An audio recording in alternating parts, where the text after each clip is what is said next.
സാഗറേ അളിയ ഞാനിത് ലൂബിക്കൊക്കെ ആയിട്ട് വന്നിരിക്കുക. നമുക്ക് അടിക്കണ്ടേ? എന്തൊട്ട് സാധനം നീ കൊണ്ടേ? അടിപൊളിയായിരുന്നല്ലേ? ഈ കല്യാണ വീട്ടിലെ സമാധാനങ്ങൾ എന്തിനാ? എപ്പോ? അതിന്റെ പ്രശ്നം തീർക്കാൻ ഞങ്ങൾ പോണേ. അത് കഴിഞ്ഞിട്ട് നിന്നെ ഒന്ന് കണ്ടിട്ടാ. അന്ന് അളിയൻ പോയിട്ട് വന്നിട്ട് നമുക്ക് അടിക്കാം. അടിക്കണല്ലേ? അളിയൻ വാളിയാ, ഇപ്പൊ തന്നെ സമയം ആ കുടുംബം ഉണ്ടാക്കണോട്ടാ. ശ്രദ്ധിച്ചോ നീ. വാളിയാ നീ വീട്ടിലേക്ക് ഞങ്ങൾ പോയിട്ട് അല്ല ഞാൻ മാറണ്ടേ? അല്ല ഞാൻ ബാക്കി കയറാം. സജീവേട്ടാ നിങ്ങളെ തേങ്ങ എടുത്ത് ചമ്മന്തി അരച്ചു നമുക്ക് രാവിലെ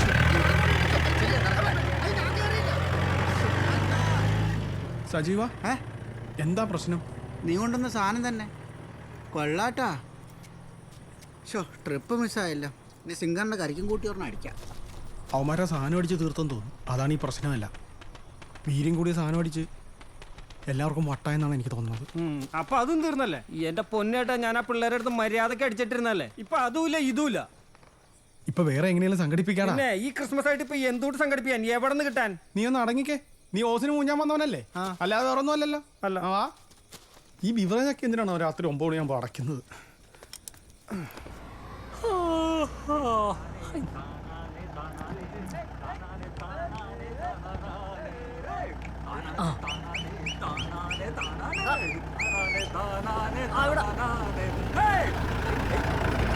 എന്താ അമ്മയുടെ പ്രശ്നം? അമ്മയുടെ പ്രശ്നമൊക്കെ ഞാൻ പറയാ. 3.5 മിനിറ്റ് ഉണ്ട് പറ്റിച്ച്. പിന്നെ വരുന്നില്ലേ? തലയിൽ കൂടി ചാടിക്കയറാൻ പറ്റും. ഇങ്ങോട്ട് ഇറങ്ങാണ്ട് പണ്ടാറും സെപ്റ്റിക് ആയി കഴിഞ്ഞാൽ അവള് സുൽത്താസിന് കെട്ടും. നീ വരുന്നുണ്ടോ? ആ ഓടേണ്ട ഓടേണ്ട ഓടിത്തളരേണ്ട. എന്ത് പ്രശ്നം? ഒരു കുഴപ്പമില്ല അമ്മ. അതല്ല, നമ്മൾ അവിടെ ചെന്നിട്ട് ഇവൾ അവനെ കണ്ടു കഴിയുമ്പോൾ നമ്മുടെ കൂടെ വരുന്നില്ലെന്ന് പറഞ്ഞാൽ നമ്മൾ എന്ത് ചെയ്യും? വേണ്ട വരണ്ടാന്നേ. അപ്പൊ കാര്യങ്ങൾക്കൊക്കെ ഒരു തീരുമാനമാവല്ലോ. നമ്മളെ അവളെ വീട്ടുകാരൊക്കെ വിളിച്ചു വരുത്തി കാര്യങ്ങളൊക്കെ പറഞ്ഞ് ഏൽപ്പിച്ച് തിരിച്ചു പോരുന്നു. അത്രേ ഉള്ളൂ. അപ്പൊ നമ്മൾ ആരോമലിന്റെ കാര്യം ആലോചിക്കണ്ടേ? എടി, വേറെ ഒരുത്തനെ മനസ്സിലുകൊണ്ട് നടക്കുന്ന ഒരുത്തിയുടെ കൂടെയാണോ എന്റെ മോൻ ഇനി ജീവിക്കേണ്ടത്? പറ. അതല്ല, എന്നാലും അതെ, എന്റെ മോനെ ഇവള് പോയ വേറെ പെണ്ണിനെ കിട്ടു. അത്രേ ഉള്ളൂ. അമ്മേ, ഞാൻ എങ്ങോട്ടും പോകുന്നില്ല. ഞാൻ ഇവിടെ തന്നെ ഉണ്ടാവും. പക്ഷെ എനിക്ക് അവനെ തല്ലണം. അവൻ എന്നെ ചതിച്ചു. എടി കൊച്ചേ, നീ കൊറേ നേരെ ചതിച്ചു എന്ന് പറയാൻ തുടങ്ങിയിട്ട്. ഇവളോള് സുജിത്ത് വാസു. അമ്മ വെറുതെ ബഹളം വെക്കാതെ ഒരു കാര്യം ചെയ്യും. വണ്ടി അങ്ങോട്ട് ഒതുക്ക്. വണ്ടി ഒതുക്കുന്നേ. ഒതുക്കമ്മേ വണ്ടി. അമ്പിളി, നീ കാര്യങ്ങൾ ഞങ്ങളോട് കൃത്യമായിട്ട് പറ. അവൻ ചതിച്ചു ഇവൻ ചതിച്ചു എന്ന് പറഞ്ഞോണ്ടിരിക്കാതെ എന്താ നടന്നേന്ന് പറ. പറയാം, പക്ഷെ ചിലപ്പോ പറഞ്ഞു തീരുമ്പോ ഒന്ന് നേരം വെളുക്കും. കുഴപ്പമുണ്ടോ? നീ ആ നടന്ന കാര്യം എന്താന്ന് മാത്രം ഒന്ന് ചുരുക്കി പറ. പറയാം. ഞങ്ങൾ ഇഷ്ടത്തിലായിട്ട് ഏകദേശം ഒരു 1-2 മാസമൊക്കെ കഴിഞ്ഞിട്ടുണ്ടാവാം. ഒരു ദിവസം അവൻ എന്നെ ഫോൺ ചെയ്തു.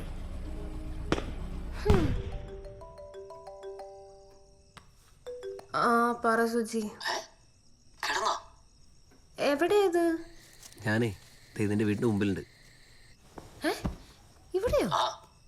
നിന്റെ വീടിന്റെ ബാൽക്കണി ഇതന്നല്ലേ? അയ്യോ, പതുക്കെ വന്നാ മതി. എവിടെ എവിടെ? അയ്യോ എടാ, എന്തെവിടെ? ആൾക്കാരും എല്ലാം കാണും. ഒന്ന് പോ.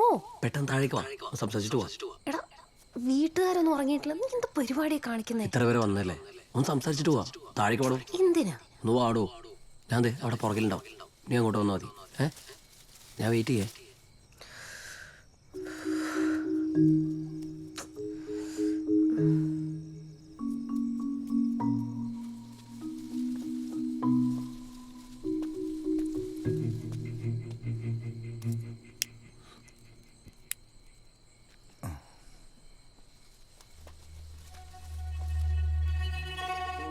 ഞാൻ പയ്യെ അടുക്കള വാതില് വഴി പുറത്തേക്ക് ഇറങ്ങി. എന്നിട്ട് ഞങ്ങൾ രണ്ടുപേരും കൂടെ ഞങ്ങളുടെ വീടിന്റെ പുറകിലൊരു ചായപ്പില്ലേ, കണ്ടിട്ടില്ലേ ചായപ്പ്?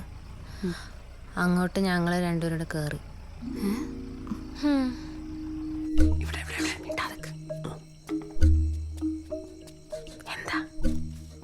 എന്താ സംസാരിക്കാം. ഇവിടെ ആൾക്കാർ കാണും.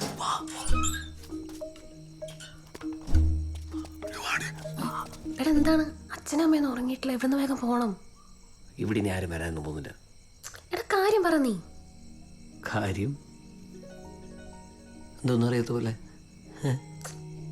ഹലോ, താൻ വരില്ലെന്ന് ഞാൻ വിചാരിച്ചത്. അതെനിക്ക് ധൈര്യമൊക്കെ ഉണ്ട്. എന്നോട് എത്ര കാലമായിട്ട് ഞാൻ റൂം വയ്ക്കണേ.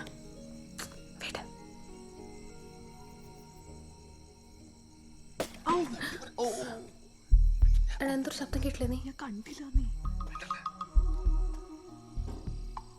ഏയ്, അവിടെ നിന്ന് ആരുമില്ല. സുജിത്ത്, എനിക്ക് പേടിയാവുന്നു. ഞാൻ പോയി നോക്കാം. അയ്യോ പോലെ, എനിക്ക് പേടിയാവുന്നു. കുഴപ്പമില്ലടി, ഞാൻ നോക്കാം.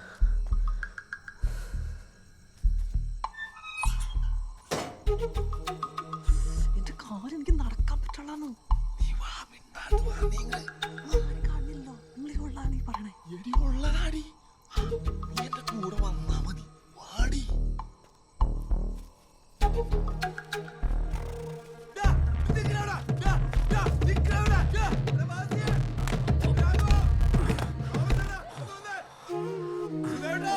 ചേട്ടാ, അവിടെ ആരോ ഉണ്ട്, ഞാൻ കണ്ടതാ. നോക്ക്.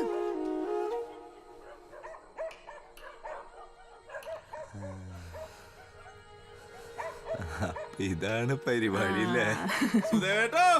ഒന്ന് വേഗം വാ. എന്തൊരു ബഹളം കേട്ട്? ഞാനും കേട്ടു. അല്ല, നീ എന്താ ഇവിടെ? ഞാനും ബഹളം കേട്ടു. നമുക്ക് പോയിട്ട് നോക്കിട്ട് വരാവാ. അളിയാപ്പോ വണ്ടി അതവിടെ ഇരിക്കട്ടെ, വാ. തന്നപ്പടി വരുന്നുണ്ടല്ലോ. എല്ലാവരും ഉണ്ടോ?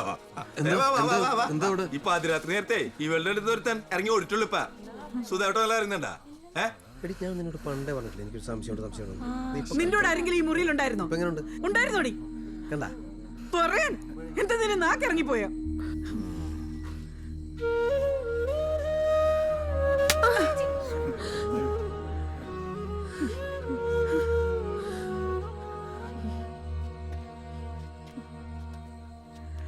അന്ന് അവിടെ കൂടിയ നാട്ടുകാരുടെ കൂട്ടത്തിൽ അവനെ കണ്ടത് അതെനിക്കൊരു ഷോക്കായിരുന്നു.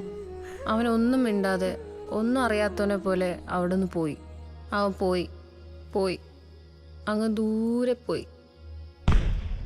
ഇതുപോലൊരു ഊളെ ഞാൻ എൻ്റെ ജീവിതത്തിൽ കണ്ടിട്ടില്ല.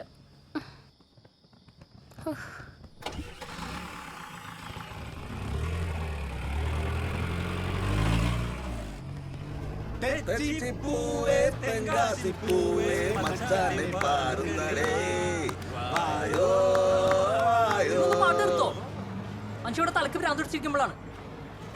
അല്ലെങ്കിൽ എല്ലാവർക്കും പിള്ളേരാളിയാണല്ലോ. എന്റെ അവസ്ഥ ആലോചിച്ച് നോക്കിയിട്ടുണ്ടാ? ഇന്നെന്റെ കല്യാണമാണ്, ഫസ്റ്റ് നൈറ്റ് ആണ്. ഞാനാണ് ഈ പാട്ട് ജീപ്പിൽ തേരാപ്പാര അങ്ങോട്ടും ഇങ്ങോട്ട് നടന്നുകൊണ്ടിരിക്കണേ. അളിയൊന്നും മനസ്സമാനപ്പെട്, നമ്മളവിടെ എത്താൻ പോവല്ലേ. ചെല്ലുന്നു, കാര്യങ്ങൾ ഡീൽ ചെയ്യുന്നു, തിരിച്ചു വരുന്നു. മിണ്ടി പോരുത്. മേലൊന്ന് കഴുക, പല്ലേക്ക, ഏലക്കെടുത്ത് വായിലിടുക, മാങ്ങാത്തൊലി. നിങ്ങളാണ് എല്ലാത്തിനും കാരണം. വലത്തോട്ട് തിരിഞ്ഞിട്ട് ഇടത്തോട്ട് തിരിഞ്ഞ ബാറുണ്ട്. ഒന്നും ഉണ്ടായിരിക്കോ?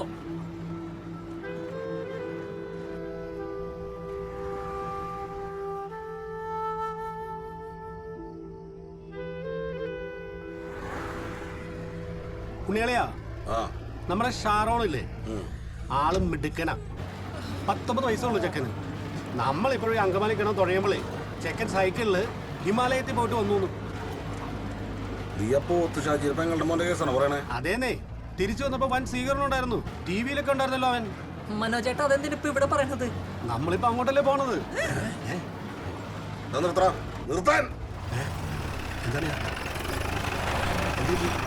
നമ്മൾ ഈ ഷാജിയുടെ പെങ്ങൾ അമ്പിളിയുടെ വീട്ടിലോട്ടാണ് കെട്ടിയെടുക്കുന്നത്. അങ്ങോട്ട് പോകാൻ ഉണ്ണികളെ പറഞ്ഞേ. ആ അമ്പിളിയുടെ അടുത്തേക്ക് പോകാനല്ലേ പറഞ്ഞേ? പിന്നെ ഈ പാവപ്പെട്ടന്റെ ഭാര്യ അമ്പിളിയുടെ വീട്ടിലേക്ക് പോകാനാ പറഞ്ഞേ. പാവപ്പെട്ടെ നിന്റെ ഭാര്യയുടെ പേര് അമ്പിളിന്നാ? ഫ്ലെക്സ് വെച്ചപ്പോ കണ്ടില്ലേ അമ്പിളി ആരോമലിന്? ഞാനത് വായിച്ചില്ല. നീ വഴിന്ന് കയറിയപ്പോഴേ എനിക്ക് മനസ്സിലായി, കള്ളൻ. ദൈവമേ, പിടിച്ചേനേക്കാളും വലുതാണ് ആളല്ലേ. എന്റെ മനോജ്, നീ ഒന്ന് വണ്ടി തിരിച്ചേ. എനിക്ക് കൃത്യമുള്ള വഴി അറിയില്ല. അമ്മനോ, ആ ഗൂഗിൾ പേ ഒന്നിട്ട് കൊടുത്തേ. ഗൂഗിൾ പേ പ്രോപ്പർ വൈപ്പിനാണോ? കോപ്പർ വൈപ്പിനല്ല, വൈപ്പിന്ന് ഇട്ടാ മതി. ബാക്കിയൊക്കെ ഞാൻ പറഞ്ഞുതരാം. വണ്ടി എടുത്തേ.